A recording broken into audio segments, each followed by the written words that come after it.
Hi, welcome to Inge's Knitting Lab. Today I will show you how to change to a new bullet skein when working a project intended for felting.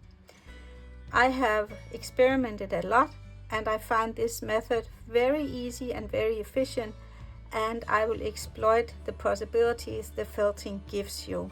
So this method is very different from the one I use for the woolen projects or the plant fiber projects. Let's get started. When working a project not intended for felting, I usually advise to leave a tail which is the size of the circumference of your hand. So you need to be able to do like this. However, when we do a felting, we can exploit this process and save as much yarn as possible. And when doing felting, we typically use a yarn with a very high gauge and not so much yardage or meterage for a bullet skein. So this yarn is 50 grams and holds 50 meters. So I will continue knitting until instead of the full circumference of my hand, I have the circumference of 3 fingers, like this. So let me just work the last couple of stitches and we will be there. Look, I have 3 fingers now, and this is really all I need. So now I grab my new yarn, and it's the same principle. I have only the circumference of 3 fingers, and then I just start knitting with a new one. So I have these 2 tails here now, just sitting here, and I will work the round and pass these stitches, and let's see what I then do.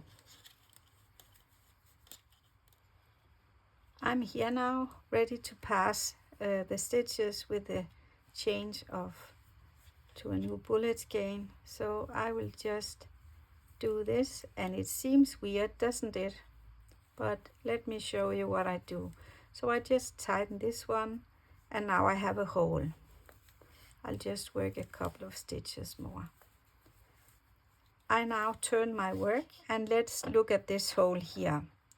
So if we haven't had these cut ends, this yarn would have been up here and this one would have been up here to create the same kind of purl loop as down here. So what I do now is that I just take this tail here and place it into this one, and this tail and place it into this one to connect the strands. So, and I use my crochet hook. It's very easy, like this. And this one is in the same loop, like this.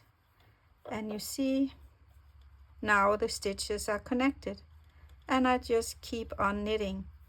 And I don't do anything more than this because, as I said earlier, I exploit the possibilities of the felting. So let's look at the felted shoe and see what we do with these ends once they are felted, because I just leave them be and do the felting in the washing machine. I have just turned the inside out of my felted slipper. It is dry now, and you see how the ends are poking out here. These ends, just like this. And you will see the wool have felted together.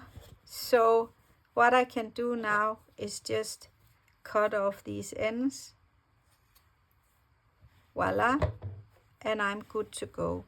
I can even cut a bit closer to the edge here so that you won't feel where I did the change.